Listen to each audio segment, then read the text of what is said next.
ಆತ್ಮೀಯರೇ, ಜೀವನ, ಶಿಕ್ಷಣ, ಸಾಹಿತ್ಯ, ಸಂಸ್ಕೃತಿ, ಪರಂಪರೆಗಳ ಮೌಲ್ಯ ಸೌಂದರ್ಯಗಳನ್ನು ಅರಿಯಲು ಧ್ವನಿ ಟ್ರಸ್ಟ್ ಯೂಟ್ಯೂಬ್ ಚಾನಲ್ಗೆ ಸದಸ್ಯರಾಗಿ.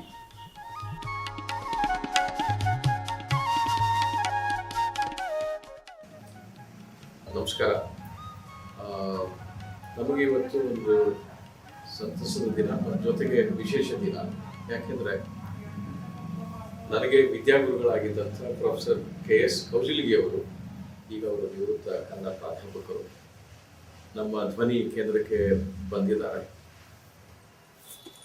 ಜೊತೆಗೆ ಇವತ್ತಿನ ಮುಖ್ಯ ವಿಷಯ ಡಾಕ್ಟರ್ DS ಕರ್ಕಿ ಅವರು, ಕನ್ನಡದ ಕಾವ್ಯರ್ಷಿ ಅಂತ ನಾವು ಅವರಿಗೆ ಬಹಳ ಹೆಮ್ಮೆ ಮತ್ತು ಪ್ರೀತಿಯಿಂದ ಕರೀತಾ ಇದ್ದೀವಿ. ಆ ಕಾವ್ಯರ್ಷಿ ಡಾಕ್ಟರ್ DS ಕರ್ಕಿ ಅವರ ನೇರವಾದ ಶಿಷ್ಯರು ಪ್ರೊಫೆಸರ್ ಕೌಜಿಲ್ಗಿ ಅವರು. ಅವರ ಸ್ನಾತಕೋತ್ತರ ವಿದ್ಯಾಭ್ಯಾಸ ಮಾಡ್ತಾ ಇರುವಾಗ ಡಾಕ್ಟರ್ ಕರ್ಕಿಯವರು ಕೂಡ ಕೆಲವು ತರಗತಿಗಳ ಬೋಧನೆಗಳನ್ನು ಅವರು ಮಾಡಿದ್ದಾರೆ. ಹೀಗಾಗಿ ನೇರವಾದ ಒಂದು ಸಂಪರ್ಕ ಇದೆ. ಜೊತೆಗೆ ಡಾಕ್ಟರ್ DS ಕರ್ಕಿಯವರ ಸಾಹಿತ್ಯವನ್ನು ಬಹಳ ಆಳವಾಗಿ ಮತ್ತು ಆಪ್ತವಾಗಿ ಅಧ್ಯಯನ ಮಾಡಿದವರಲ್ಲಿ ನಮ್ಮ ವಿದ್ಯಾಗುರುಗಳು ಪ್ರೊಫೆಸರ್ KS ಕೌಜಿಲ್ಗಿ ಅವರು ಇವತ್ತಿಗೆ ಬಂದಿದ್ದಾರೆ. ಅದರಿಂದ ಅವರಿಂದ ನಾವು ಕಾವ್ಯರ್ಷಿ DS ಕರ್ಕಿಯವರ ಬಗ್ಗೆ ಮತ್ತು ಅವರ ಕಾವ್ಯದ ಮೌಲಿಕ ಅಂಶಗಳ ಬಗ್ಗೆ ತಿಳ್ಕೊಳ್ಳುವ ಒಂದು ಪ್ರಯತ್ನ ಮಾಡ್ತಾ ಇದ್ದೀವಿ. ಎಲ್ಲರಿಗೂ ನಮಸ್ಕಾರಗಳನ್ನು ತಿಳಿಸ್ತಾ ಶುರು ಮಾಡಬೇಕು ಅಥವಾ ವಿನಂತಿ. ಇವತ್ತು ಡಾಕ್ಟರ್ DS ಕರ್ಕಿಯವರ ಜೀವನ ಪರಿಚಯ ಮತ್ತು ಸಾಹಿತ್ಯ ಪರಿಚಯವನ್ನು ಮಾಡಿಕೊಡ್ಲಿಕ್ಕೆ ಭಾಳ ಸಂತೋಷ ಮತ್ತು ಹೆಮ್ಮೆ ಅಂತ ಅನ್ನಿಸ್ತಾರೆ. ಡಾಕ್ಟರ್ DS ಕರ್ಕಿಯವರು, ನಾನು ಕನ್ನಡವನ್ನು ಅಧ್ಯಯನ MAದಲ್ಲಿ ಕನ್ನಡವನ್ನು ಅಧ್ಯಯನ ಮಾಡೋ ಕಾಲಕ್ಕೆ ನಮಗೆ ರಗಳೆ, ಛಂದಸ್ಸು ಈ ವಿಷಯಗಳನ್ನು ಅವರು ಕಲಿಸ್ತಾ ಇದ್ದರು. ಮತ್ತು ಉತ್ತರ ಕರ್ನಾಟಕದ ಅತ್ಯಂತ ಶ್ರೇಷ್ಠ ಸಾಹಿತಿಗಳಲ್ಲಿ ಅವರು ಒಬ್ಬರು. ಆದರೆ ಯಾವ ವಿಮರ್ಶಕರು ಅವರನ್ನು ಅಷ್ಟಾಗಿ ಗಂಭೀರವಾಗಿ ತೆಗೆದುಕೊಂಡು ಚರ್ಚೆ ಮಾಡಿದ್ದರಿಂದ ಅವರು ನಮ್ಮ ಸಾರಸ್ವತ ಲೋಕದಲ್ಲಿ ಹಿಂದುಳಿಯಬೇಕಾಗಿರತಕ್ಕಂತಹ ಒಂದು ಪ್ರಸಂಗ ಬಂತು ಅಂತ ಹೇಳಿ ನಾವಿಲ್ಲಿ ನೆನೆಸಿಕೊಳ್ಬೇಕಾಗ್ತದೆ. ಯಾಕಂದರೆ ಬೇಂದ್ರೆ ಅವರಾಗಲಿ, ಕುವೆಂಪು ಅವರಾಗಲಿ, ಅವ್ರ ಹಿಂದೆ ಒಂದು ದೊಡ್ಡ ವಿಮರ್ಶಕ ಬಳಗ ಇತ್ತು. ಅವ್ರು ಏನೇ ಒಂದು ಬರೆದ್ರು ಅದರ ಬಗ್ಗೆ ವಿಮರ್ಶೆ ಮಾಡಿ ಪತ್ರಿಕೆಯಲ್ಲಿ ಪ್ರಚಾರ ಕೊಟ್ಟು ಅವರನ್ನು ಮುಂದೆ ತಂದಿರತಕ್ಕಂಥ ಉದಾಹರಣೆಗಳನ್ನು ನಾವು ಕಾಣ್ತಾ ಇದ್ದೇವೆ. ಆದರೆ ಅದೇ ರೀತಿಯಲ್ಲಿ ಅದೇ ಗುಣಮಟ್ಟದ, ಅದೇ ಅಂತಸ್ತಿನ, ಅದೇ ಸಾಮರ್ಥ್ಯದ ಡಾಕ್ಟರ್ DS ಕರ್ಕಿಯವರ ಬಗ್ಗೆ ಅಂಥ ಒಂದು ವಿಮರ್ಶೆ ನಡೆದಿಲ್ಲ. ಮತ್ತು ಅವರಿಗೆ ಈ ಸಾಹಿತ್ಯ ಸಮ್ಮೇಳನ ಅಧ್ಯಕ್ಷ ಪದವಿಯಲು ಸಿಗಬೇಕಾಗಿರ್ತಕ್ಕ ಎಲ್ಲ ಅರ್ಹತೆಗಳಿದ್ದವು ಕೂಡ ಅವರಿಗೆ ಅದರಿಂದ ಯಾವುದೇ ರೀತಿಯ ಅನುಕೂಲ ಆಗಲಿಲ್ಲ ಅನ್ನೋದನ್ನು ಕೂಡ ನಾವಿಲ್ಲಿ ನೆನಪು ಮಾಡಿಕೊಳ್ಬೇಕಾಗ್ತದೆ. ಏನೇ ಇರಲಿ, ವಿಮರ್ಶಕರು, ಯಾಕಂದರೆ ಕವಿಗಳು ಬೆಳೆಯೋದು ವಿಮರ್ಶಕರಿಂದ. ಆದರೆ ಕರ್ಕಿಯವರು ಉಳಿದದ್ದು ಸಹೃದಯರಲ್ಲಿ ಕರ್ಕಿಯವರು ಉಳ್ಕೊಂಡಿದ್ದಾರೆ. ಕರ್ಕಿಯವರು ಉಳ್ಕೊಂಡಿರ್ತಕ್ಕಂಥ ಒಂದು ಹಾಡು ಕರ್ಕಿಯವರನ್ನು ಅಜರಾಮರ ಮಾಡಿದೆ. ಅದೇ ಹೆಚ್ಚೇವು ಕನ್ನಡದ ದೀಪ ಅಂತಕ್ಕಂಥದ್ದು 1949ರಲ್ಲಿ ಬರೆದಿರ್ತಕ್ಕಂಥ ಕವಿತೆ. ಅವರನ್ನು ಚಿರಾಯುವಾಗಿ ಮಾಡಿರುವುದನ್ನು ನಾವಿಲ್ಲಿ ನೆನಪು ಮಾಡ್ಕೊಳ್ತಾ ಇದ್ದೇವೆ. ಮೊದಲು ನಾವು ಒಬ್ಬ ಕವಿ ಬಗ್ಗೆ ಅಭ್ಯಾಸ ಮಾಡುವಾಗ ಅವರ ಜೀವನ ಚರಿತ್ರೆಯನ್ನು ತಿಳಿದುಕೊಳ್ಳುವುದು ಭಾಳ ಅವಶ್ಯ ಇರ್ತದೆ. ಯಾಕಂದರೆ ಸೃಷ್ಟಿಯಂತೆ ದೃಷ್ಟಿ ಅಂತ ಆಗಬೇಕಾದ್ರೆ ಕವಿ ಮೇಲೆ ಅವನು ಹುಟ್ಟಿ ಬೆಳೆದಿರ್ತಕ್ಕಂಥ ಮನೆಯ ವಾತಾವರಣ, ಪರಿಸರದ ವಾತಾವರಣ, ಅವರ ನಿಕಟ ಸಂಪರ್ಕದ ರೀತಿಯ ಮೇಲೆ ಒಬ್ಬ ಕವಿ ಬೆಳೀತಾ ಹೋಗ್ತಾ ಇದ್ದಾನೆ. ಅವನ ಉದ್ದೇಶಗಳು ಈಡೇರ್ತಾ ಹೋಗ್ತಾ ಇವೆ. ಕರ್ಕಿಯವರು ನವೋದಯ ಕಾಲದ ಶ್ರೇಷ್ಠ ಕವಿಗಳು. ಪೂತಿ ನರಸಿಂಹಾಚಾರ್ಯರು, ಮಧುರಚಂದ್ರರು ಮತ್ತು ಕರ್ಕಿಯವರು, ಇವರು ಮೂರೂ ಜನ ಕಾವ್ಯದಲ್ಲಿ ಮಧುರತೆ ಇರಬೇಕು, ಲಯ ಇರಬೇಕು, ಅನಂತರ ಒಂದು ಸೌಷ್ಠವ ಇರಬೇಕು ಅಂತಕ್ಕಂಥ ಸತ್ಯಂ ಶಿವಂ ಸುಂದರಂ ಅಂತಕ್ಕಂಥ ತತ್ವಕ್ಕೆ ಬದ್ಧರಾಗಿ ಕಾವ್ಯವನ್ನು ಬರೆದಂಥವರು ಈ ಮೂರೂ ಜನ. ಡಾಕ್ಟರ್ DS ಕರ್ಕಿಯವರು ಬೆಳಗಾವಿ ಜಿಲ್ಲೆಯ ರಾಮದುರ್ಗ ತಾಲೂಕಿನ ಹಿರೇಕೊಪ್ಪ ಅಂತಕ್ಕಂಥ ಗ್ರಾಮದಲ್ಲಿ 1907 ನವೆಂಬರ್ 15ರಂದ ಜನಿಸಿದರು. ಚಿಕ್ಕಂದಿನಲ್ಲೇ ತಂದೆ ತಾಯಿಗಳನ್ನು ಕಳೆದುಕೊಂಡಿದ್ದರಿಂದ ಅವರ ಸೋದರ ಮಾವ ಈಶ್ವರಪ್ಪ ಕಣಗಲಿ ಅಂತಕ್ಕಂಥ ಅವರೇ ತಂದೆಯಾಗಿ, ತಾಯಿಯಾಗಿ ಅವರೆಲ್ಲ ಶಿಕ್ಷಣಕ್ಕೆ ಸಹಾಯ ಮಾಡಿರ್ತಕ್ಕಂಥದ್ದನ್ನು ಇಲ್ಲಿ ನಾವು ನೆನೆಯಬಹುದು. ಹುಕ್ಕೇರಿ ತಾಲೂಕಿನ ಬೆಲ್ಲದ ಬಾಗೇವಾಡಿಯಲ್ಲಿ ಬೆಳೆಯಬೇಕಾಗಿ ಬಂತು. ಅವರ ಪ್ರಾಥಮಿಕ ಶಿಕ್ಷಣ ಬೆಲ್ಲದ ಬಾಗೇವಾಡಿಯಲ್ಲಿ ಆಯಿತು. ಬೆಲ್ಲದ ಬಾಗೇವಾಡಿ ನಿಸರ್ಗ ಸೌಂದರ್ಯದಲ್ಲಿದ್ದಂಥವರು, ನಿಸರ್ಗವನ್ನು ಪ್ರೀತಿಸ್ತಕ್ಕಂಥ ಕವಿಯಾಗಿ ಹೊರಬಂದರು DS ಕರ್ಕಿ. ಅವರ ಮೇಲೆ ಅವರ ಕವಿತೆಗಳು, ಎಲ್ಲ ಕವಿತೆಗಳಲ್ಲಿ ನಿಸರ್ಗ ಸೌಂದರ್ಯವನ್ನು ನಾವು ಕಾಣಬಹುದು. ಕಾರವಾರದಲ್ಲಿ 1932ರಿಂದ 34ರಲ್ಲಿ ಶಿಕ್ಷಕ ವೃತ್ತಿಯನ್ನು ಕೈಗೊಳ್ತಾರೆ. ಅವರಿಗೆ ಬಹಳ ಪ್ರಭಾವ ಬೀರಿದ್ದು ಅಂದರೆ ನಮ್ಮ ರವೀಂದ್ರನಾಥ್ ಠಾಕೂರರು ಕಾರವಾರಕ್ಕೆ ಬಂದಿದ್ದರು. ಅವರು ಪ್ರವಾಸಿ ಮಂದಿರದಲ್ಲಿ ಇದ್ದುಕೊಂಡು ಅಲ್ಲಿ ಸೌಂದರ್ಯವನ್ನು ಕುರಿತು ಹಲವಾರು ಕವನಗಳನ್ನು ಬರೆದದ್ದನ್ನು ನಾವು ತೋರ್ತಾ ಇದ್ದೇವೆ. ಆ ಕವನಗಳನ್ನು ಓದಿ ಪ್ರಭಾವಿತರಾಗಿರ್ತಕ್ಕಂತಹ ಕರ್ಕಿಯವರು ಆ ಕಡಲ ತೀರದ ಬಗ್ಗೆ, ಸಹ್ಯಾದ್ರಿ ಪರ್ವತದ ಬಗ್ಗೆ, ಅಲ್ಲಿರುವ ಜಲಪಾತಗಳ ಬಗ್ಗೆ ಬಹಳಷ್ಟು ಪ್ರಭಾವಿತರಾಗಿದ್ದನ್ನು ಅವರು ಸ್ಮರಿಸಿಕೊಂಡದ್ದನ್ನು ನಾವು ನೋಡ್ತಾ ಇದ್ದೇವೆ. ಅದಾದ ನಂತರ ಅವರು MA ಪದವಿಯನ್ನು ಪಡೆದುಕೊಂಡು ಜೆ ಹೈಸ್ಕೂಲ್ನಲ್ಲಿ ಶಿಕ್ಷಕರಾದರು. ಅವರಿಗೆ ಬಹಳ ಪ್ರೀತಿ ವೃತ್ತಿ ಶಿಕ್ಷಕ. ಯಾಕಂದರೆ ಎಲ್ಲ ವೃತ್ತಿಗಳಲ್ಲಿ ಶಿಕ್ಷಕ ವೃತ್ತಿಯೇ ಶ್ರೇಷ್ಠವಾದದ್ದು ಅಂತ ಹೇಳಿ ನಂಬಿಕೊಂಡಂಥವ್ರು. ಒಬ್ಬ ಆದರ್ಶ ಶಿಕ್ಷಕನಾಗಬೇಕಾದ್ರೆ ಅವನಲ್ಲಿ 3 ಗುಣಗಳಿರಬೇಕಾಗ್ತದೆ. ಮೊದಲನೇದು, ಆತ ವಿಷಯವನ್ನು ಪ್ರೀತಿಸಬೇಕು. ಎರಡನೇದು, ವಿದ್ಯಾರ್ಥಿಗಳನ್ನು ಪ್ರೀತಿಸಬೇಕು. ಮೂರನೇದು, ಭಾಷೆಯ ಮೇಲೆ ಪ್ರಭುತ್ವವನ್ನು ಸಾಧಿಸಬೇಕು. ಇವು 3 ಯಾವ ಶಿಕ್ಷಕನಲ್ಲಿ ಇರ್ತಾವೋ ಆ ಶಿಕ್ಷಕ ಆದರ್ಶ ಶಿಕ್ಷಕನಾಗ್ತಾ ಇದ್ದಾನೆ. ಆ ವೃತ್ತಿಯನ್ನು ಗೌರವಿಸ್ತಾನೆ, ಆ ವೃತ್ತಿಯಿಂದ ತಾನು ಬೆಳೀತಾನೆ ಅನ್ನೋದಕ್ಕೆ ಸಾಕ್ಷಿಯಾಗಿರ್ತಕ್ಕಂಥವರು ಡಾಕ್ಟರ್ DS ಕರ್ಕಿ. ಅನಂತರ ಅವರು ಚಿತ್ರಕಲೆಯಲ್ಲಿ ಬಹಳ ಪ್ರಸಿದ್ಧರಿದ್ದರು. ಚಿತ್ರವನ್ನು ಬರೀತಕ್ಕಂಥ ಒಂದು ಹವ್ಯಾಸ ಅವರಲ್ಲಿ ಇತ್ತು. ಅನಂತರ ಅವರು ಜೆ ಹೈಸ್ಕೂಲ್ನಲ್ಲಿ ಶಿಕ್ಷಕರಾಗಿ ಸೇವೆಯನ್ನು ಪ್ರಾರಂಭಿಸಿದರು. ಅನಂತರ ಲಿಂಗರಾಜ್ ಕಾಲೇಜಿನಲ್ಲಿ TD ಅಂತ ಹೇಳಿ ಒಂದು ಡಿಪಾರ್ಟ್ಮೆಂಟ್ ಇತ್ತು, ಡಿಪ್ಲೊಮಾ ಇನ್ ಟೀಚಿಂಗ್ ಅಂತ ಹೇಳಿ, ಅದರ ಮುಖ್ಯಸ್ಥರಾಗಿ ಕಾರ್ಯವನ್ನು ನಿರ್ವಹಿಸಿದರು. ಅವರು ಇಂಗ್ಲೀಷ್ ಮತ್ತು ಕನ್ನಡ ವಿಷಯಗಳನ್ನು ಹೆಚ್ಚು ಆಸಕ್ತಿಯಿಂದ ಓದಿದವರು, ಅದರ ಮೇಲೆ ಪ್ರಭಾವಿತರಾಗಿರ್ತಕ್ಕಂಥವರು, ಪ್ರಾವೀಣ್ಯತೆಯನ್ನು ಪಡೆದಂಥವ್ರು. ಅವರೆಲ್ಲಿ ಹೋದಲ್ಲೆಲ್ಲ ಇಂಗ್ಲೀಷು ಮತ್ತು ಕನ್ನಡ ಕಲಿಸ್ತಾ ಇದ್ದರು. ಅವರು ಬೇರೆದಾಗ ಈ ಎಜುಕೇಷನಲ್ ಸೈಕಾಲಜಿ ಪ್ರಥಮವಾಗಿ ಕಲಿಸಿರ್ತಕ್ಕಂಥವ್ರು. ಅವರು ಅದರ ಬಗ್ಗೆ ವಿಚಾರ ಮಾಡಿರ್ತಕ್ಕಂಥವ್ರು. ಆ ವೇಳೆಯಲ್ಲಿ ಯಾವ ಪುಸ್ತಕಗಳು ಇರಲಿಲ್ಲ. ತಾವೇ ಬೇರೆ ಬೇರೆ ಆಕರಗಳಿಂದ ಶೈಕ್ಷಣಿಕ ಮಾನಸಶಾಸ್ತ್ರದ ಬಗ್ಗೆ ಬರೆದುಕೊಟ್ಟಂಥವರು ಮತ್ತು ಬೋಧನೆ ಮಾಡಿ ಒಳ್ಳೆಯ ಬೋಧಕರವರು. ಭಾಳ ಚೆನ್ನಾಗಿ ಹೇಳ್ತಾ ಇದ್ರು. ಭಾವಜೀವಿಗಳು, ತನ್ಮಯರಾಗಿ ಹೇಳ್ತಾ ಇದ್ರು ಅವರು. ಅವ್ರ ಕ್ಲಾಸ್ಗಳಂದರೆ ಬಹಳ ತನ್ಮಯತೆ. ಯಾರು ಹೋದರು ಬಂದರು ಏನು ಗಮನ ಇರ್ತಿರಲಿಲ್ಲ. ಒಟ್ಟು ಅವರು ಒಂದೇ ಸಮನೆ ಕಣ್ಣು ಮುಚ್ಚಿ ಹೇಳ್ತಕ್ಕಂಥವ್ರು. ಮತ್ತು ಅವರು ಯಾವಷ್ಟು ಪ್ರಸಿದ್ಧರಾಗಿದ್ದರಲ್ಲ, ಇದು ಪದ್ಯ ಇವರದೇ ಅಂತ ಹೇಳ್ತಕ್ಕಂಥ ಸಾಮರ್ಥ್ಯ ಇತ್ತು. ಹೇಗೆ ಗುರ್ತಾ ಹಿಡಿತೀರಿ ಗುರುಗಳೇ ಅಂತ ಅವ್ರಿಗೆ ಕೇಳಿದಾಗ ಲಯದ ಮೇಲೆ ಗುರ್ತಾ ಹಿಡಿತೀನಿ ಅಂತ ಹೇಳ್ತಾ ಇದ್ರು ಅವರು. ನಾವು ಕಣ್ಣು ಮುಚ್ಚಿ ಕೂಡ್ತಾ ಇದ್ರು. ನೀವು ಹಾಡು ಅನುಕೂಲ ಹಾಡ್ತಿದ್ರು ವಿದ್ಯಾರ್ಥಿಗಳು. ಇದು ಬೇಂದ್ರೆ ಅವರು ಬರೆದದ್ದು, ಇದು ಕುವೆಂಪು ಅವ್ರದ್ದು, ಇದು ಕುಮಾರವ್ಯಾಸನದು, ಇದು ಇವರು ರಾಘವಾಂಕನದು ಅಂತ ಹೇಳ್ತಕ್ಕಂಥ ಸಾಮರ್ಥ್ಯ ಅವರಲ್ಲಿ ಇತ್ತು. ಈ ರೀತಿ ಅವರು ಶಿಕ್ಷಕರಾಗಿ ಲಿಂಗರಾಜ್ ಕಾಲೇಜಿನಲ್ಲಿ ಕಾರ್ಯವನ್ನು ನಿರ್ವಹಿಸಿದರು. ಅವರು ಬರೆದಿರ್ತಕ್ಕಂಥ ಸಂಶೋಧನೆ ಮಾಡಿರ್ತಕ್ಕಂಥ ಕೃತಿ ಅತ್ಯಂತ ಶ್ರೇಷ್ಠವಾಗಿರ್ತಕ್ಕಂಥದ್ದು. ಅದನ್ನು ಆಚಾರ ಕೃತಿ ಅಂತ ಕರೀತಾರೆ. ಕನ್ನಡ ಸಾಹಿತ್ಯದಲ್ಲಿ ಅಭ್ಯಾಸ ಮಾಡುವವರಿಗೆ 3 ಆಚಾರ ಕೃತಿಗಳಾವೆ. ಸಾಹಿತ್ಯ ಚರಿತ್ರೆಯನ್ನು ಅಭ್ಯಾಸ ಮಾಡಬೇಕಾದ್ರೆ ರಂಶ್ರೀ ಮುಗುಳೆಯವರ ಸಾಹಿತ್ಯ ಚರಿತ್ರೆ, ಅನಂತರ ಕಾವ್ಯ ಮೀಮಾಂಸೆಯನ್ನು ನಾವು ಓದಬೇಕಾದ್ರೆ ತೀನಂ ಶ್ರೀಕಂಠಯ್ಯನವರ ಭಾರತೀಯ ಕಾವ್ಯ ಮೀಮಾಂಸೆ, ಛಂದಸ್ಸಿನ ಬಗ್ಗೆ ನಾವು ಅಭ್ಯಾಸ ಮಾಡಬೇಕಾದ್ರೆ ಡಾಕ್ಟರ್ DS ಕರ್ಕಿ ಅವರ ಛಂದೋ ವಿಕಾಸ. ಇವು 3ನ್ನು ಕುವೆಂಪು ಅವರು ಆಚಾರ ಕೃತಿಗಳು ಅಂತ ಹೇಳಿ ಕರೆದಿದ್ದಾರೆ. ಅಂಥ ಕೃತಿಯನ್ನು ಇವರು ಪ್ರಾಚೀನ ಕಾಲದ ಛಂದಸ್ಸಿನಿಂದ ಹಿಡಿದು ಆಧುನಿಕ ಕಾಲದ ಛಂದಸ್ಸಿನವರೆಗೆ ಎಲ್ಲವುಗಳನ್ನು ಬಹಳಷ್ಟು ಸೊಗಸಾಗಿ, ಶಾಸ್ತ್ರ ಅನ್ನೋ ರೀತಿಯಲ್ಲ ಕಾವ್ಯ ಅನ್ನೋ ರೀತಿಯಲ್ಲಿ ಬರೆದಿದ್ದಾರೆ. ಅದನ್ನು ಕಾವ್ಯದಂತೆಯೇ ಬೋಧಿಸ್ತಾ ಇದ್ದರು ಅನ್ನೋದನ್ನು ಇಲ್ಲಿ ನೆನಪು ಮಾಡಿಕೊಳ್ಳಬಹುದು. ಅವರಿಗೆ ಮಾರ್ಗದರ್ಶಕರಾಗಿರ್ತಕ್ಕಂತಹ ನಮ್ಮ KG ಕುಂದನ್ಗಾರರು ಕನ್ನಡದ ಅತ್ಯಂತ ಶ್ರೇಷ್ಠ ವಿದ್ವಾಂಸರು, ವಿಮರ್ಶಕರು, ಸಂಶೋಧಕರು. ಅವರ ಒಂದು ಮಾರ್ಗದರ್ಶನದಲ್ಲಿ 1949ರಲ್ಲಿ ಕನ್ನಡ ಛಂದೋ ವಿಕಾಸ ಅಂತಕ್ಕಂಥ ಒಂದು ಕೃತಿಯನ್ನು ರಚನೆ ಮಾಡಿದರು. ಅದೇ ಕಾಲಕ್ಕೇ ಅವರು ನಕ್ಷತ್ರಗಾನ ಅಂತಕ್ಕಂಥ ಒಂದು ಕೃತಿ ಬಂತು. ಅವರು 7 ಕವನ ಸಂಗ್ರಹಗಳಿವೆ.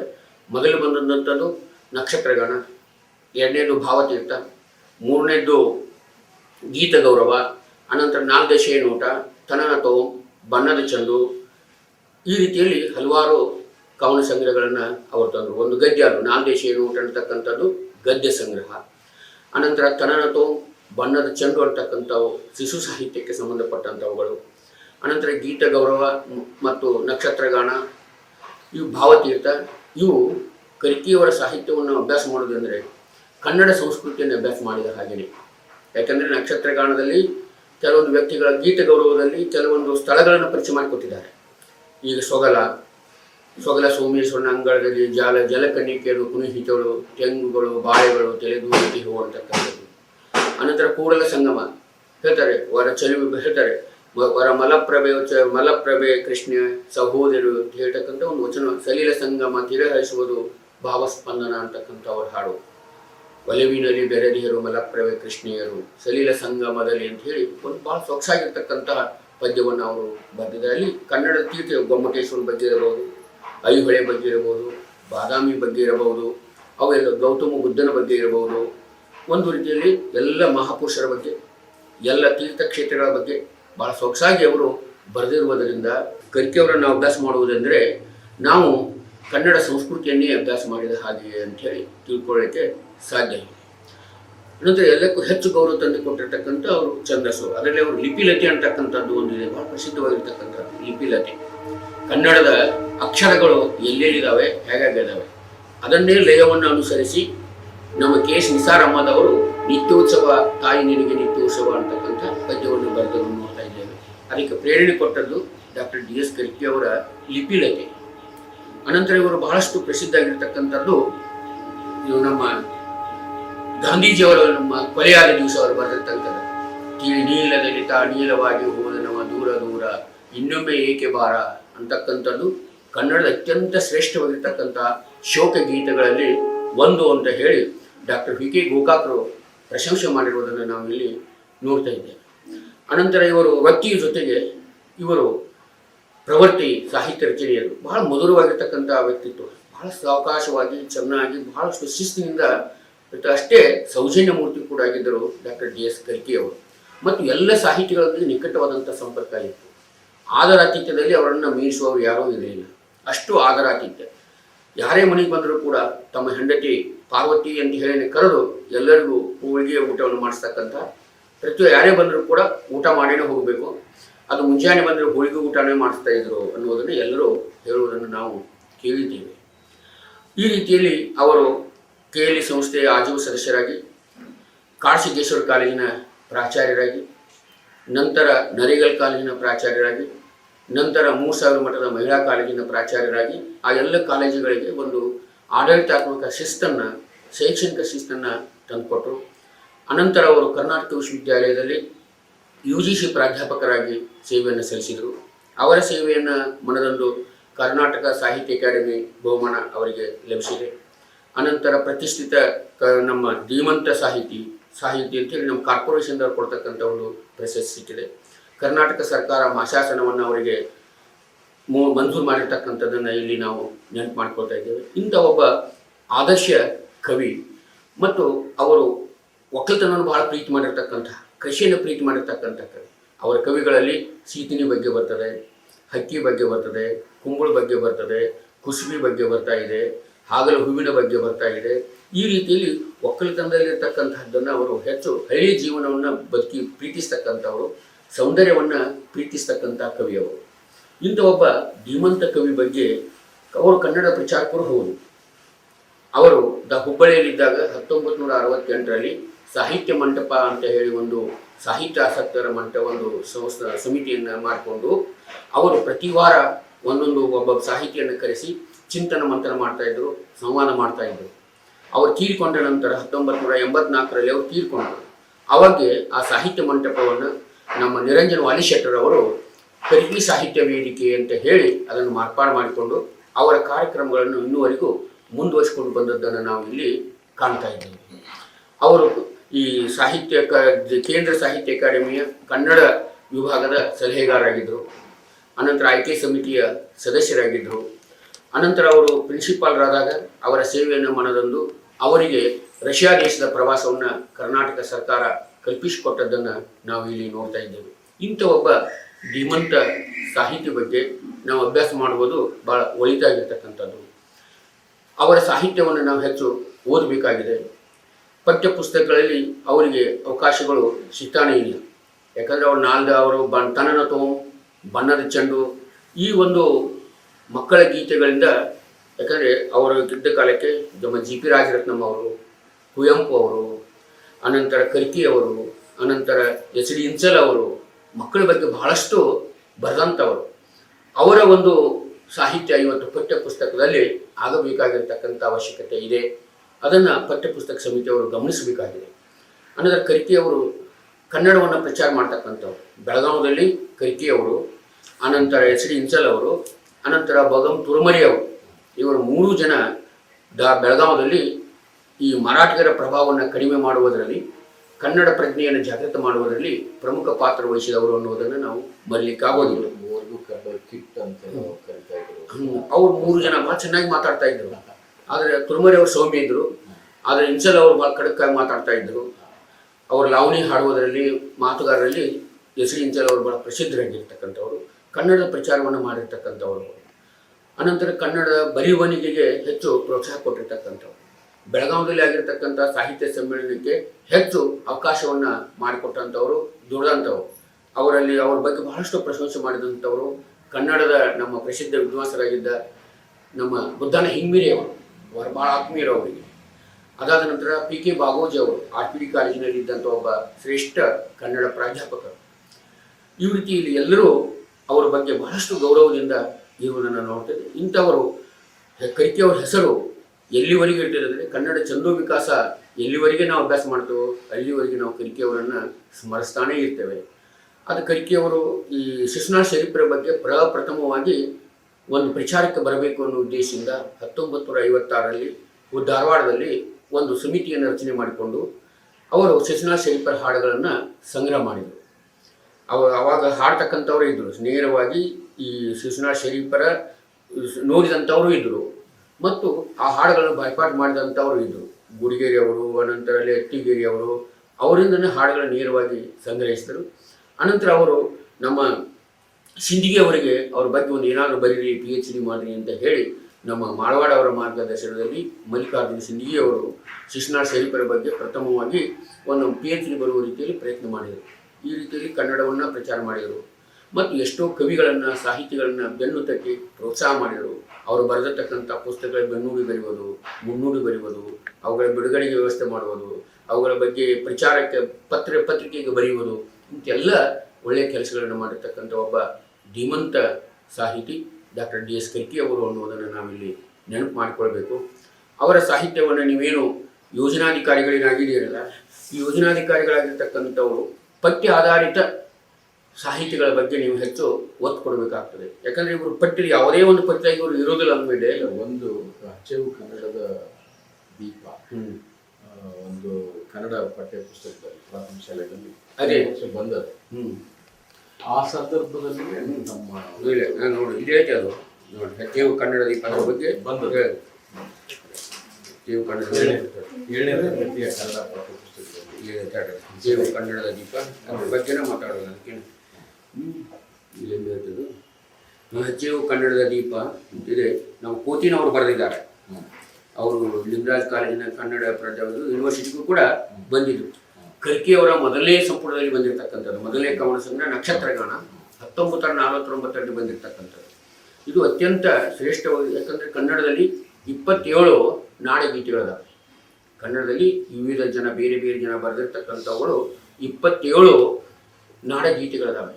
ಅವುಗಳಲ್ಲಿ ಮೊದಲನೇದು ನಾವು ಸಕ್ರಿ ಬಾಳಾಚಾರ್ಯ ಅಂತ ಹೇಳ್ತಾರೆ, ಶಾಂತಕವಿಗಳು ರಕ್ಷಿಸು ಕನ್ನಡ ದೇವಿ ಅಂತಕ್ಕಂಥದ್ದು. ಅದೇ ಕನ್ನಡದ ಮೊದಲನೆಯ ನಾಡಗೀತೆ ಆಗಬೇಕಾಗಿರ್ತಕ್ಕಂಥ ಸಾಮರ್ಥ್ಯವನ್ನು ಪಡೆದಂಥದ್ದು. ಆದರೆ ಅದನ್ನು ಯಾರೂ ಹೆಚ್ಚಾಗಿ ಪ್ರಚಾರಕ್ಕೆ ತರಲಿಲ್ಲವಾದ್ದರಿಂದ ಅನಂತರ 1924ರಲ್ಲಿ ಉದಯವಾಗಲಿ ನಮ್ಮ ಚಲುವ ಕನ್ನಡ ನಾಡು, ನಮ್ಮ ಹೂವಿಗಳು ನಾರಾಯಣರಾವ್ ಬರೆದದ್ದು. ಅದನ್ನು 1924ರಲ್ಲಿ ಕಾಂಗ್ರೆಸ್ ಅಧಿವೇಶನದಲ್ಲಿ ಗಂಗೂಬಾಯಿ ಹಣಗಲ್ ಅವರು, P ಕಾಳಿಂಗರಾವ್ ಅವರು ಇವರು ಹಾಡಿದ್ದರಿಂದ ಅದು ಪ್ರಚಾರಕ್ಕೆ ಬಂತು. ಅದಾದ ನಂತರ ಬರೆದಿರ್ತಕ್ಕಂಥವರು ಡಾಕ್ಟರ್ DS ಕರ್ಕಿ ಅವರು. ಬಹಳ ಅದ್ಭುತವಾಗಿರ್ತಕ್ಕಂಥ ಒಂದು ನಾಡಗೀತೆ ಅದು.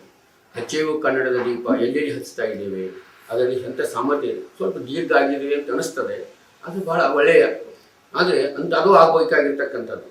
ಅದು ಕುವೆಂಪು ಅವ್ರದ್ದು ಮಾಡಿದ್ದೇವೆ ನಾವು. ಜಯ ಭಾರತ ಮಾತೆ ತನುಜಾತೆ ಜಯ ಹೇ ಕರ್ನಾಟಕ ಮಾತೆ ಅನ್ನೋದನ್ನು ನಾವು ನಾಡಗೀತೆಯನ್ನು ಇತ್ತಿತ್ತಲಾಗಿ ಸ್ವೀಕರಿಸಿದ್ದೇವೆ. ಆದರೆ ಕುವೆಂಪು ಅವರ ನಾಡಗೀತೆ ಆಗಬೇಕು ಅಂತ ಬರೆದಂಥವ್ರೇನಲ್ಲ, ಆದರೆ ಹಾಗೆ ಬರೆದಿರ್ತಕ್ಕಂಥವರು. ಈಗ ಅದನ್ನು ಅಭಿಮಾನದಿಂದ ನಾವು ಸ್ವೀಕಾರ ಮಾಡಿದ್ದೇವೆ. ಅದರ ಬಗ್ಗೆ ಭಾಳಷ್ಟು ಟೀಕೆ ಟಿಪ್ಪಣಿಗಳಿದ್ರೂ ಕೂಡ ಅಂಥ ಒಂದು ನಾಡಗೀತೆ ಆಗ್ತಕ್ಕಂಥ ಯೋಗ್ಯತೆಗಳು ಅಂಥದ್ದು. ಇದನ್ನು ಹಾಡುವಾಗ ಬಹಳಷ್ಟು ರೋಮಾಂಚನ ಆಗ್ತದೆ. ಆ ಹುಡುಗರು ಕೈಯಲ್ಲಿ ಪಣತಿಯನ್ನು ಹಿಡ್ಕೊಂಡು ನರ್ತನ ಮಾಡ್ತಾ ಈ ಹಾಡನ್ನು ಹಾಡ್ತಾ ಹೋದರೆ ಅದು ಎಷ್ಟು ಪ್ರಭಾವ ಬೀರ್ತದೆ ಅನ್ನುವುದನ್ನು ನಾವು ಅಲ್ಲಿ ಕಾಣಬಹುದು. ಹೇಳ್ತಾರೆ, ನನ್ನ ಮೈಗೆ ಬಣ್ಣ ಅವಳದೆ ಅಂತೇಳಿ ಒಂದು ಕಣಿಕೆಲೊಳಗೆ ಬರಿತಾರೆ ಅವರು. ಯಾಕಂದರೆ ಕಣಿಕೆ ಅಂತಕ್ಕಂಥದ್ದು, ಕರಿಕೆ ಅಂದರೆ ತಮ್ಮ ಮನಿತನ, ಕಣಿಕೆ ಅಂದರೆ ಮಾವನ ಮನಿತನ. ಅಂದರೆ ಅವರು ಸಾಕಿ ಸಲಿಯುವುದಕ್ಕಾಗಿ ಕವಿ ಕೃತಜ್ಞತೆಯನ್ನು ಜೀವನದುದ್ದಕ್ಕೂ ಸಲ್ಲಿಸಿದ್ದನ್ನು ನಾವು ಇಲ್ಲಿ ನೋಡ್ತಾ ಇದ್ದೇವೆ. ಅದಕ್ಕಾಗಿ ಹೇಳ್ತಿದ್ದಾರೆ, ಹಚ್ಚೇವು ಕನ್ನಡದ ದೀಪ ಹಾಗೂ ಲಿಪಿಲತೆ ನಾಡ ಪ್ರಜ್ಞೆಯನ್ನು ಹೆಚ್ಚಿಸ್ತಕ್ಕಂಥ ಕವನಗಳು ಅನ್ನುವುದನ್ನು ನಾವು ನೋಡಬೇಕಾಗಿದೆ. ಮತ್ತು ಕರ್ನಾಟಕ ಎಲ್ಲೆಲ್ಲಿವರೆಗಿತ್ತು ಈ ಒಂದು ಕನ್ನಡ ಹಚ್ಚೇವು ಕನ್ನಡ ದೀಪ ಅಂತ ಹೇಳೋ ಕಾಲಕ್ಕೆ ನಾವು ಕರ್ನಾಟಕದ ಇತಿಹಾಸವನ್ನು ಕೂಡ ಅರ್ಥಕೊಳ್ಬೇಕಾಗ್ತದೆ. ಕಾವೇರಿಯಿಂದ ಗೋದಾವರಿಯಿಂದ ನಾಡದ ಕನ್ನಡದೋ ಅಂತಕ್ಕಂಥದ್ದನ್ನು ನಾವು ಅರ್ಥ ಮಾಡಿಕೊಂಡ್ರೆ ಹಚ್ಚೇವು ದೀಪ ಎಲ್ಲೆಲ್ಲಿದೆ ಅಲ್ಲಿ ಅಂತಕ್ಕಂಥ ವಿಸ್ತಾರವನ್ನು ಹೇಳಬೇಕಾಗ್ತದೆ. ಅನಂತರ ಎರಡನೇದು ಹಂಚಿ ಹರಿದು ಹೋಗಿರ್ತಕ್ಕಂಥದ್ದು. ಯಾಕಂದರೆ 1949ರಲ್ಲಿ ಬರೋದು, ಕರ್ನಾಟಕ ಏಕೀಕರಣ ಆದದ್ದು 56ರಲ್ಲಿ. ಅದಕ್ಕಿಂತ ಹಿಂದೆ ಕರ್ನಾಟಕ 22 ತುಂಡುಗಳಾಗಿ ಹರಿದು ಹೋಗಿತ್ತು. ಈಗ ಕೊಡಗು ಸ್ವತಂತ್ರ ಇತ್ತು, ಅನಂತರ ಮಂಗಳೂರು, ಬಳ್ಳಾರಿ ಮದ್ರಾಸಕ್ಕೆ ಸೇರಿದವು, ಅನಂತರ ಬೆಳಗಾವಿ, ಧಾರವಾಡ, ವಿಜಯಪುರ ಮುಂಬೈಗೆ ಸೇರಿದವು, ಗುಲ್ಬರ್ಗ, ಬೀದರ್, ರಾಯಚೂರು, ಕೊಪ್ಪಳ ಇವೆಲ್ಲ ಹೈದರಾಬಾದಕ್ಕೆ ಸಂಬಂಧಪಟ್ಟಿದ್ದವು, ಅನಂತರ 7 ಜಿಲ್ಲೆಗಳು ಮೈಸೂರು ಸಂಸ್ಥಾನಕ್ಕೆ ಸಂಬಂಧಪಟ್ಟಿದ್ದವು. ಹೀಗೆ ಹರಿದು ಹಂಚಿ ಹೋಗಿರ್ತಕ್ಕಂತಹ ಈ ನಾಡನ್ನು ಏಕೀಕರಣ ಮಾಡಬೇಕಾದಾಗ ಕನ್ನಡಿಗರಿಗೊಂದು ಜಾಗೃತಿಯನ್ನು ಮೂಡಿಸುವ ಅವಶ್ಯಕತೆ ಇತ್ತು. ಆ ವೇಳೆಯಲ್ಲಿ ಬೆಳಗಾವದಲ್ಲಿ ಈ ಮರಾಠಿಗರ ಹಾವಳಿ ವಿಶೇಷವಾಗಿತ್ತು. ಆ ಒಂದು ಸಂದರ್ಭದಲ್ಲಿ ಅವರು ಇದನ್ನು ಬರೆದಿರುವುದನ್ನು ನಾವು ನೋಡ್ತಾ ಇದ್ದೇವೆ. ಇಲ್ಲಿ ಕನ್ನಡಿಗರು ಹೇಗಿದ್ದರು ಅನ್ನೋದಕ್ಕೆ ಹೇಳ್ತಾರೆ, ಬಹುದಿನಗಳಿಂದ ಮೈ ಮರೆವೆಯಿಂದ ಕೂಡಿರುವ ಕೊಳೆಯುವ ಕಚ್ಚೆಯು. ಯಾಕಂದರೆ ಮೈ ಮರವು, ಯಾಕಂದರೆ ನಮ್ಮ ಇತಿಹಾಸ ನಮಗೆ ಗೊತ್ತಿಲ್ಲ. ಕನ್ನಡ ಇಡೀ ದೇಶದಲ್ಲಿಯೇ ಕನ್ನಡಿಗರ ಬಗ್ಗೆ ಬಹಳಷ್ಟು ಪರಿಚಯ ಬಹಳಷ್ಟು ಜನರಿಗಿಲ್ಲ. ಕನ್ನಡ ಅದಕ್ಕೆ 27 ಉಪಭಾಷೆಗಳಿದ್ದಾವೆ.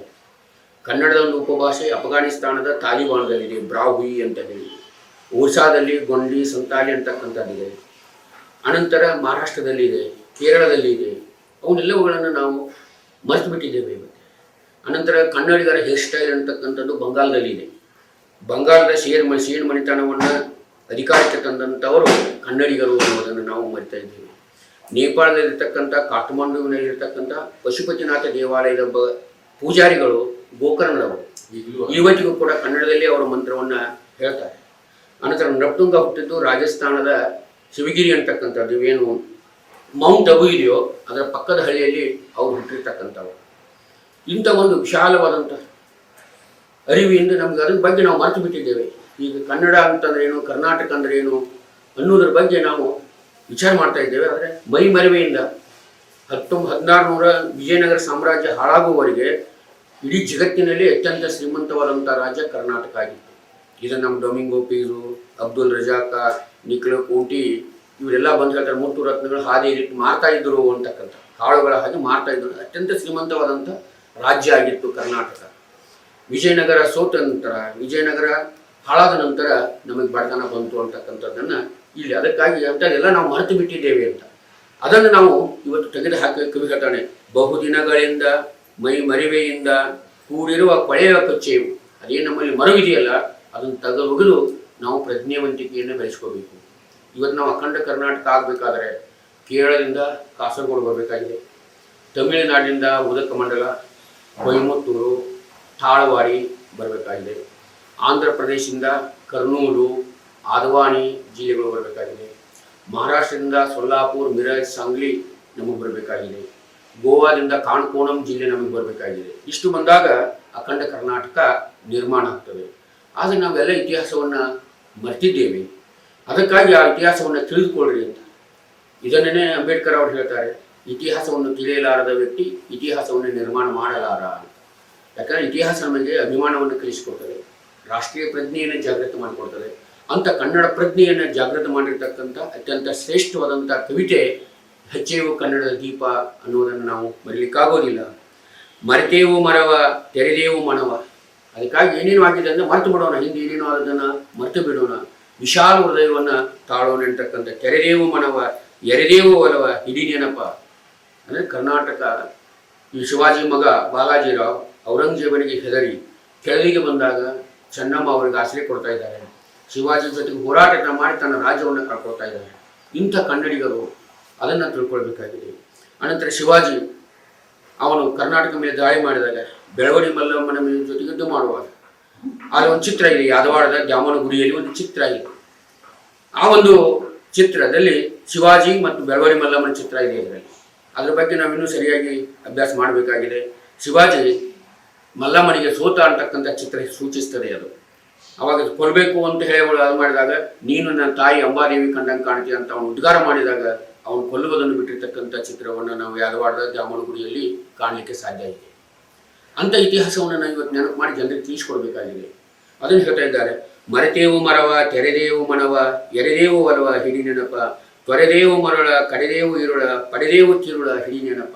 ನಾವು ಅದನ್ನು ಅರ್ಥ ಮಾಡ್ಕೊಳ್ಬೇಕು ಅಂತ ಹೇಳಿ ಕವಿ ಬಹಳ ಉತ್ಸಾಹದಿಂದ ಹೇಳ್ತಾ ಇದ್ದಾನೆ. ಅನಂತರ ನಮ್ಮನ್ನ ಕೊಂದು ಅನ್ಯಾಯಗೈಯುವಂಥವರ ಹುಚ್ಚ ಬಿಡಿಸೇವು. ನಮ್ಮ ಮೇಲೆ ಭಾಳ ಅನ್ಯಾಯ ಮಾಡಿರ್ತಕ್ಕಂಥವ್ರು ಇದ್ದಾರೆ ಕೆಲವರು. ಈಗ ಹೈದರಾಬಾದನ್ನು ನೋಡ್ತಾ ಇದ್ದೇವೆ. ಹೈದರಾಬಾದದ ನಾವು ಬಾಲ್ಕಿ ಪಟ್ಟದೇವರ ಇತಿಹಾಸವನ್ನು ಓದಿದರೆ ಅಲ್ಲಿ ಕನ್ನಡವನ್ನು ಯಾರು ಮಾತಾಡ್ತಾರೋ, ಕನ್ನಡವನ್ನು ಯಾರು ಕಲಿಸ್ತಾರೋ ಅವರಿಗೆ ಶಿಕ್ಷೆ ವಿಧಿಸ್ತಾ ಇದ್ರು. ಬಾಲ್ಕಿ ಪಟ್ಟದೇವರು ಉರ್ದು ಶಾಲೆ ಅಂತ ಬೋರ್ಡ್ ಹಾಕಿ ಕನ್ನಡವನ್ನು ಕಲಿಸ್ತಾ ಇದ್ರು. ಅನಂತರ ನಮ್ಮನ್ನು ಬಹಳಷ್ಟು ನಾಶ ಮಾಡಿರ್ತಕ್ಕಂಥವ್ರು ಇದ್ದಾರೆ. ಕನ್ನಡದ ಬಗ್ಗೆ ಬಹಳಷ್ಟು ಅಪಪ್ರಚಾರ ಮಾಡಿದಂಥವ್ರು ಇದ್ದಾರೆ.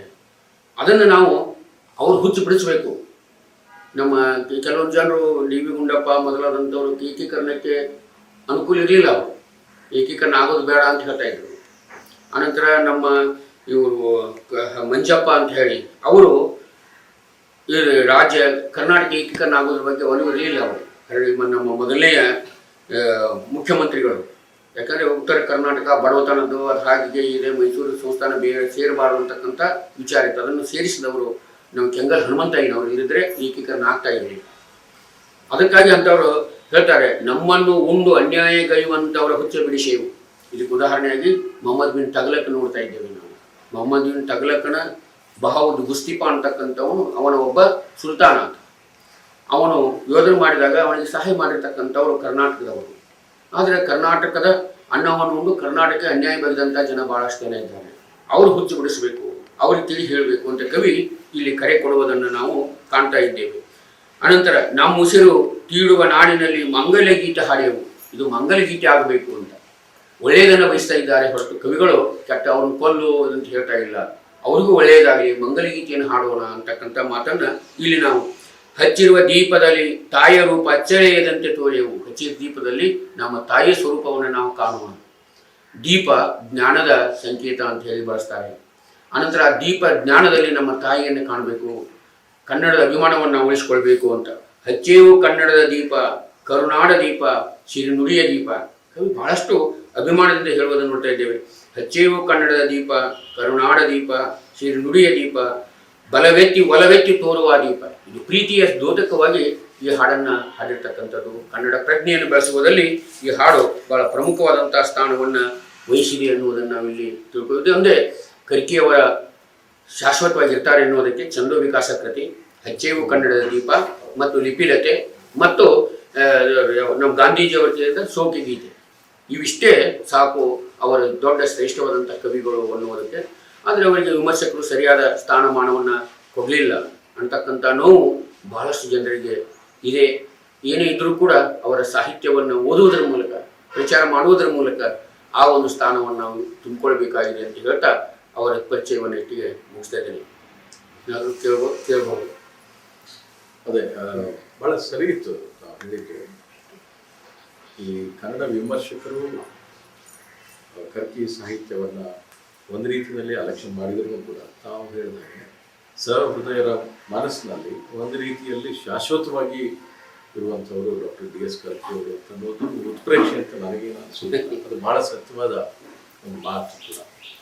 ಅದಕ್ಕೆ ಸಾಕ್ಷಿ ಇದ್ದಾವೆ, ಬರೀ ಅಭಿಮಾನದಿಂದ ಹೇಳೋದಂತಲ್ಲ. ಈಗ ಹಚ್ಚೇವು ಕನ್ನಡದ ದೀಪ ಅಂತ ಅನ್ನುವ ಹಾಡನ್ನು ಕೇಳದೇ ಇರುವ ಬಹುಶಃ ಕನ್ನಡ ಕಿವಿ ಯಾವುದೂ ಇಲ್ಲ ಅಂತ ಹೇಳ್ಬೋದು. ಎಲ್ಲರಿಗೂ ಗೊತ್ತು, ಎಲ್ಲರೂ ಯಾವುದೋ ಒಂದು ರೀತಿಯಲ್ಲಿ ಯಾವುದೋ ಒಂದು ಸಂದರ್ಭದಲ್ಲಿ ಅದನ್ನು ಹಾಡೋದು ನಿಜ.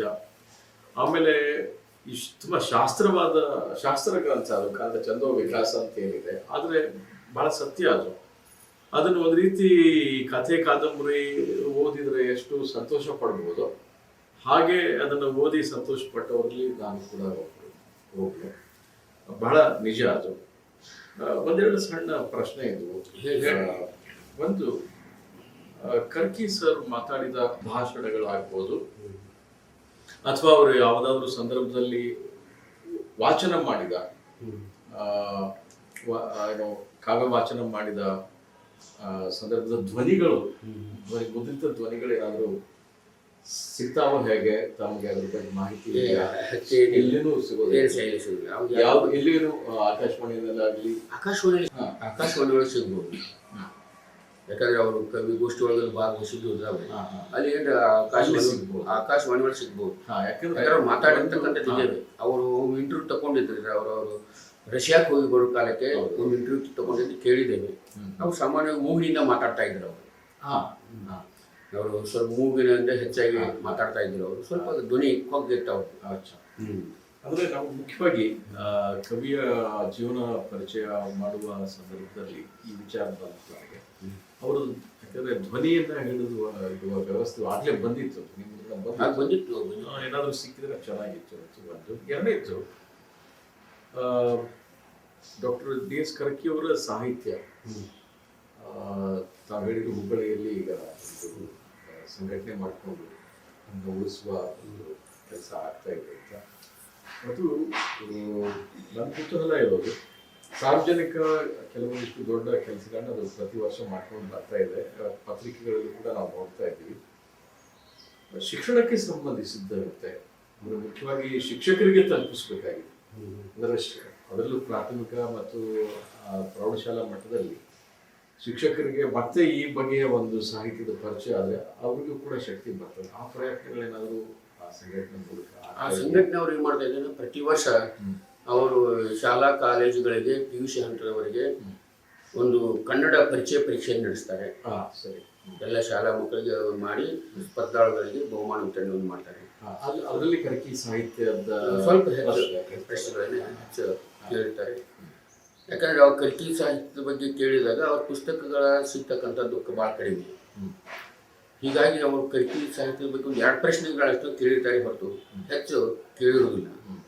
ಅನಂತರ ಎರಡನೇದು ಅವರು ಪ್ರತಿ ವರ್ಷ ಕರ್ಕಿ ಪ್ರಶಸ್ತಿಗಳು ಕೊಡ್ತಾರೆ, 10,000 ರೂಪಾಯಿ. ಅನಂತರ ಒಂದು ಪ್ರಮಾಣ ಪತ್ರ, ಸನ್ಮಾನಗಳನ್ನು ಪ್ರತಿ ವರ್ಷ ನವೆಂಬರ್ 15ನೇ ತಾರೀಕಿನ ದಿವಸ ಮಾಡ್ತಾರೆ. ಅನಂತರ ಅವ್ರ ಹೆಸರು ಉಳಿಸ್ಬೇಕನ್ನೋ ದೃಷ್ಟಿಯಿಂದ ಒಂದು ಸಾಂಸ್ಕೃತಿಕ ಭವನಕ್ಕೆ ಕರ್ಕಿ ಸಾಹಿತ್ಯ ಭವನ ಅಂತ ಹೇಳಿ ಹೆಸರು ಇಟ್ಕೊಂಡಿರೋ ಕೆಲಸವನ್ನು ಮಾಡ್ತಾ ಇದ್ದಾರೆ. ಅನಂತರ ಬೆಳಗಾವದಲ್ಲಿಯೂ ಕೂಡ ಗವಿಮಠರು ಕೆಲವೊಂದು ಇಂಚಲವರು ಸೇರಿಕೊಂಡು ಪ್ರತಿ ವರ್ಷ ಕರ್ಕಿ ಅವರ ಒಂದು ಕಾರ್ಯಕ್ರಮವನ್ನು ಅಲ್ಲಿ ಮಾಡ್ತಾರೆ. ಯಾಕಂದರೆ ಅವರು D.Ed ಕಾಲೇಜಾಗೂ ಇದ್ದರು, B.Ed ಕಾಲೇಜಿಗೂ ಇದ್ದರು. ಹೀಗಾಗಿ ಅವರು ಒಳ್ಳೆಯ ಶಿಕ್ಷಕರು. ಅವರು ಶಿಕ್ಷಕರ ಅವರು ಹೆಚ್ಚು ಕಲಿಸುವುದರಲ್ಲಿ ತೃಪ್ತಿಯನ್ನು ಪಡ್ತಾ ಇದ್ರು. ಅದಕ್ಕಾಗಿ ಒಬ್ಬ ಶಿಕ್ಷಕ ಆಗಿರ್ತಕ್ಕಂಥವನು ತೃಪ್ತಿ ಪಟ್ಟು ಬೇಕು ಅಂತ, ಕಲಿಸುವುದರಲ್ಲಿ ತೃಪ್ತಿ ಪಟ್ಟರೆ ಮಾತ್ರ ಆತ ಒಬ್ಬ ವ್ಯಕ್ತಿಯಾಗ್ತಾನೆ. ಅನಂತರ ಅವನು ಒಳ್ಳೆಯ ಶಿಕ್ಷಕ ಆಗಬೇಕಾದ್ರೆ ವಿದ್ಯಾರ್ಥಿಗಳ ಜೊತೆಗೆ ಬೆರಿಬೇಕು ಅಂತ ಅವರು. ಅನಂತರ ವಿದ್ಯಾರ್ಥಿಗಳಿಗೆ ಆಸಕ್ತಿಯನ್ನು ಗುರುತಿಸಿ ಪ್ರೋತ್ಸಾಹ ಕೊಡ್ತಕ್ಕಂಥದ್ದು ಮತ್ತು ಅವರನ್ನು ಪ್ರಶಂಸೆ ಮಾಡುವುದರ ಮೂಲಕ ಮನಪರಿವರ್ತನೆ ಮಾಡಬಹುದು ಹೊರತು ಅವರನ್ನು ನಾವು ಶಿಕ್ಷಿಸುವುದರ ಮೂಲಕ, ಅವರಿಗೆ ಬಿರುಸು ಮಾತಾಡುವುದರ ಮೂಲಕ ಅವ್ರ ಜೊತೆಗೆ ನಾವು ಗುಣಮಟ್ಟ ಅವರ ಜೊತೆಗೆ ಸಂಪರ್ಕ ಇಟ್ಕೊಳ್ಳೋಕೆ ಆಗೋದಿಲ್ಲ ಅನ್ನುವ ಒಬ್ಬ ವ್ಯಕ್ತಿ. ಅವ್ರು ಸಿಟ್ಟು ಮಾಡಿದ್ದೇ ಕಾಣುವುದಿಲ್ಲ. ಅವರಿಗೆ 4 ಜನ ಮಕ್ಕಳು, 3 ಗಂಡು 1 ಹೆಣ್ಮಗಳು. ಹಿರಿಯ ಒಬ್ಬ ಕವಿ ಇದ್ದ, ಅವನು ರಾಜಶೇಖರ್ ಕರ್ಕಿ ಅಂತೇಳಿ ಒಬ್ಬ ಕವಿ. ಒಳ್ಳೆಯ ಒಂದು ಪುಸ್ತಕನೂ ಅವರು ಕವನ ಸಂಗ್ರಹ ಹೊರ ತಂದಿದ್ರು. ಅದರ ದುರ್ದೃಷ್ಟವಶಾತ್ ಏನು ಅವರು ಅಕಾಲಿಕ ಆತ್ಮಹತ್ಯೆಯನ್ನು ರೈಲ್ವೆ ಮಾಡಿಕೊಂಡ್ರು. ಅನಂತರ ಮತ್ತೊಬ್ಬ ಆನಂದ್ ಕರ್ಕಿ ಅಂತ ಒಬ್ಬಿದ್ರು, ಅವರು ಕೂಡ ಅಕಾಲಿಕ ಮರಣಕ್ಕೆ ತುತ್ತಾದರು. 4ನೇ ಒಂದು ಸಣ್ಣ ಈ ಕರ್ನಾಟಕ ವಿಶ್ವವಿದ್ಯಾಲಯದಲ್ಲಿ ಕ್ಲಾರ್ಕ್ ಆಗಿ ಕಾರ್ಯವನ್ನು ನಿರ್ವಹಿಸ್ತಾ ಈಗ ರಿಟೈರ್ ಆಗಿದ್ದಾರೆ. ಮತ್ತೊಬ್ಬರು ಶಶಿ ಅಂತ ಹೇಳಿ ಅವರು ಸಹ ತೀರ್ಕೊಂಡ್ರು. ಒಬ್ಬ ಹೆಣ್ಮಗಳು ಬೂ ಅಂತೇಳಿ ಹುಬ್ಬಳ್ಳಿಯಲ್ಲಿ ಅವ್ರನ್ನ ಕೊಟ್ಟಿದ್ದಾರೆ. ಅವರು ಇನ್ನೂ ತಮ್ಮ ತಂದೆ ಬಗ್ಗೆ ಬಹಳಷ್ಟು ಪ್ರೀತಿಯಿಂದ ಅಭಿಮಾನದಿಂದ ಮಾತಾಡೋದನ್ನು ನಾವು ಕಾಣ್ತಾ ಇದ್ದೇವೆ. ಆದರೆ ಸಾಹಿತಿ ಆಗಿ ರಾಜಶೇಖರ್ ಇದ್ದಿದ್ರೆ ಅವ್ರ ತಂದೆಯ ಸಾಹಿತ್ಯ ಮುಂದುವರಿಸಬಹುದಾಗಿತ್ತು, ಅದು ಸಾಧ್ಯ ಆಗಲಿಲ್ಲ. ಸರ್, ನನಗೆ ಇನ್ನೊಂದು ಕುತೂಹಲ, ಕರ್ಕಿ ಸರ್ ಅವರದ್ದು ಇನ್ನೊಂದು ವಿಶೇಷ ಮುಖ ಏನು ಅಂತಂದ್ರೆ ಅವರು ಶಿಕ್ಷಕರು. ಮಾಧ್ಯಮಿಕ ಶಾಲೆಯಿಂದ ಕಲಿಸೋದಕ್ಕೆ ಶುರು ಮಾಡ್ತಾರೆ. ಅವ್ರಿಗೆ ಶಿಕ್ಷಕ ಒಂದು ತರಬೇತಿ ಕೂಡ ಮೊದಲಿಗೆ ಅವ್ರು ಪಡ್ಕೊಂಡಿರ್ತಾರೆ. ಆಮೇಲೆ ಅವರು ಶಿಕ್ಷಕರಾಗ್ತಾರೆ. ಮತ್ತೆ ಅದೇ ಕಾಲೇಜಿನ ಪ್ರಾಚಾರ್ಯರು ಇತ್ಯಾದಿ. ಅದನ್ನೇ ತಾವು ಸರಿಯಾಗಿ ಹೇಳಿದ್ರೆ ಶಿಕ್ಷಣಕ್ಕೆ ಸಂಬಂಧಿಸಿದ ಪುಸ್ತಕಗಳನ್ನು, ಅದು ಮನಃಶಾಸ್ತ್ರಕ್ಕೆ ಸಂಬಂಧಿಸಿದ್ದು ಪುಸ್ತಕಗಳನ್ನು ಅವ್ರು ಬರೀತಾರೆ. ಇವೆಲ್ಲವೂ ಒಂದು ಕಡೆ ನಮ್ಗೆ ಇವತ್ತು ಲಭ್ಯ ಆಗುವ ಸ್ಥಿತಿ ಇದೆಯಾ ಸಮಗ್ರದಲ್ಲಿ ಇದು? ಸಿಗ್ತದೆ, ಎಲ್ಲ ಮಾಡ್ಯಾರ, 4 ಸಂಪುಟದಾಗ ಮಾಡ್ಯಾರ. ಓಕೆ, ಸರಿ. ಅದು ನಮಗೆ ಆದ್ರೆ ಏನಾಗ್ಬಿಟ್ಟಿದೆ, ನಮ್ಮ ಸಂಸ್ಕೃತಿ ಇಲಾಖೆ ಅವನು ಸರಿಯಾಗಿ ಇಟ್ಟಿಲ್ಲ. ಅದೇ ನಾನು ಏನು ಸಿಗ್ತಾವೆ ಅನ್ನೋದ್ರ ಬಗ್ಗೆ ಏನು ಬಿಡುಗಡೆ ಮಾಡೋ ಕಾಲಕ್ಕೆ ನಾವು ಪ್ರಚಾರ ಮಾಡಿದ್ರೆ ಅಷ್ಟೇ. ನಂತರ ಅವನು ಆಯಾ ಎಲ್ಲ ಸಂಸ್ಕೃತಿ ಜಿಲ್ಲಾಗಳಿಗೆ ಕಳಿಸ್ಕೊಟ್ಟಿದ್ದಾರೆ, ಆ ಡಬ್ಬಿಗಳನ್ನೇ ಬಿಚ್ಚಿಲ್ಲ ಅವರೇ. ನಮ್ಮಂತ ಸಂಪನ್ಮೂಲ ಕೇಂದ್ರಗಳಿಗೆ ಅದು ದೊಡ್ಡ ಆಸ್ತಿ, ನಮಗೆ ಅಧ್ಯಯನಕ್ಕೆ ಅದು ಬೇಕು. ಅದಕ್ಕಾಗಿ ನೀವು ಎಲ್ಲ ಸಮಗ್ರ ಕಾವ್ಯಗಳನ್ನ ತರಿಸೋದು ಭಾಳ ಉಚಿತ. ಹೌದು, ಇಲ್ಲ ನಮ್ಮಲ್ಲಿ ಎಲ್ಲರೂ ಇದೆ, ಇದನ್ನ ಹುಡುಕ್ತಾನೆ ಇದ್ದೀನಿ. ನಮಗೆ ವಿಶೇಷವಾದಂಥ ಆಸಕ್ತಿ ಅಂದರೆ ನೀವು ನಮಗೆ ಭಾಷಾ ಅಭ್ಯಾಸ, ನಾನು ಭಾಷಾ ಇದ್ರ ಬಗ್ಗೆ ಕೊಡಬೇಕು. ಅಂದರೆ ಈಗ ನಾವು ನೋಡ್ತಕ್ಕಂಥದ್ದು ಶಿಕ್ಷಕರಲ್ಲಿ, ಕನ್ನಡ ಭಾಷಾ ಬೋಧಕರಲ್ಲಿ ಇರ್ತಕ್ಕಂಥ ಸಮಸ್ಯೆಗಳು ಏನು ಅಂತಂದರೆ ಕಾಗುಣಿತದ ಸಮಸ್ಯೆ, ಎರಡನೇದು ಲೇಖನ ಚಿಹ್ನೆಗಳ ಸಮಸ್ಯೆ, ಮೂರನೇದ್ದು ಈ ವ್ಯಾಕರಣದ ಪ್ರಕ್ರಿಯೆಗಳ ಬಗ್ಗೆ ಸಮಸ್ಯೆ. ಅದ್ರ ಬಗ್ಗೆ ಹೆಚ್ಚು ಎಲ್ಲ ಶಿಕ್ಷಕರು ಕಾಲೇಜಿನಿಂದ 1ನೇದಿಂದ ಹಿಡಿದು ಕಾಲೇಜಿನವರೆಗೂ ಕೂಡ ಸ್ನಾತಕೋತ್ತರರು ಕೂಡ ಈ ವ್ಯಾಕರಣದ ಭಾಗವನ್ನು ಬಹಳಷ್ಟು ನಿರಾಸಕ್ತಿಯಿಂದ ಕಲಿಸ್ತಾರೆ.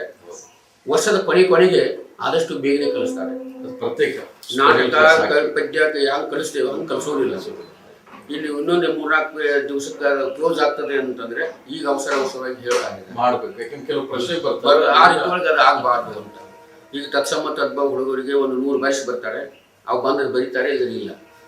ಅದಕ್ಕಾಗಿ ವ್ಯಾಕರಣ, ಭಾಷಾಶಾಸ್ತ್ರ, ಗಾದೆ ಮಾತು ವಿಸ್ತರಣೆ, ಅನಂತರ ಪಡೆನುಡಿಗಳ ಬಳಕೆ, ಅನಂತರ ಪತ್ರ ಬರವಣಿಗೆ, ಇಂಥವುಗಳ ಬಗ್ಗೆ ನಾವು ಇವತ್ತು ಶಿಕ್ಷಕರಿಗೂ ಕೂಡ ಕಲಿಸುವ ಅವಶ್ಯಕತೆ ಭಾಳ ಇದೆ. 15ರಿಂದ ನಾವು ಪತ್ರ ಬರವಣಿಗೆ ಕಲಿಸ್ತಾ ಇದ್ದೇವೆ. ಇವತ್ತಿನವರೆಗೂ ಯಾವ ಹುಡುಗರಿಗೂ ಪತ್ರ ಬರವಣಿಗೆ ಬರುವುದಿಲ್ಲ. ಇಂಗ್ಲೀಷ್ನಾಗ ಕಲಿಸ್ತಾರೆ, ಈಗ ಒಳಗೆ ಕಲಿಸ್ತಾರೆ, ಕಲಿಸ್ತಾರೆ. ಪರೀಕ್ಷೆಯಲ್ಲಿ ಬರೆಯೋದ್ರು ಕೂಡ ದಿನಾಂಕ ಹಾಕಬೇಕು, ಏನು ಎಡಗಡೆ ಇರಬೇಕು, ಬಲಗಡೆ ಇರಬೇಕು, ಸಂಬೋಧನೆ ಹೇಗಿರಬೇಕು, ಒಡಲು ಹೇಗಿರಬೇಕು, ಮುಕ್ತಾಯ ಹೇಗಿರಬೇಕು, ಇದ್ರ ಬಗ್ಗೆ ಯಾವುದೂ ಇಂಗ್ಲೀಷ್ದಾಗೂ ಕಲಿಸ್ತಾರೆ, ಕನ್ನಡದಾಗೂ ಕಲಿಸ್ತಾರೆ, ಕಲಿಸ್ತಾರೆ. ಬಹಳ ದುರ್ಬಲ ಆಗಿರ್ತದೆ. ಅದ್ರ ಬಗ್ಗೆ ಸ್ವಲ್ಪ ಹೆಚ್ಚಿನ ಒತ್ತು ಕೊಡಬೇಕು. ನೀವು ತುಂಬಾ ಸರಿ ಇದೆ ಎಂದು ಹೇಳಿದ್ದು, ಆ ದಿಶೆಯಲ್ಲಿ ನಾವು ಪ್ರಯತ್ನ ಮಾಡ್ತಾ ಇದ್ದೀವಿ. ತುಂಬಾ ಸಂತೋಷ. ಬಹಳ ಅದ್ಭುತವಾದ ವಿಚಾರಗಳು ಬಂದವು, ಬಹಳ ಉಪಯುಕ್ತವಾದ ವಿಚಾರಗಳು ಕೂಡ ಹೌದು. ಅಷ್ಟರ ಮಟ್ಟಿಗೆ ನಿಜಕ್ಕೂ ನಮಗೆ ಒಂದು ರೀತಿ ಮತ್ತೆ ಎಚ್ಚರ ಮೂಡಿಸುವ ಮಾತುಗಳನ್ನ ನಾವು ಆಡಿದ್ದೀರಿ. ಧ್ವನಿ ಬಳಗದ ಪರವಾಗಿ ಅಷ್ಟೇ ಅಲ್ಲ, ಧ್ವನಿ ಯೋಜನೆಗಳಲ್ಲಿ ಭಾಗವಹಿಸ್ತಾ ಇರುವ ನಾಡಿನ ಮೂಲೆ ಮೂಲೆಯಲ್ಲಿ ಇರುವ ಶಿಕ್ಷಕರು ಮತ್ತು ಮಕ್ಕಳ ಪರವಾಗಿ ಪ್ರೊಫೆಸರ್ ಕೌಜಿಲ್ಗಿ ಅವರಿಗೆ ಧನ್ಯವಾದಗಳು.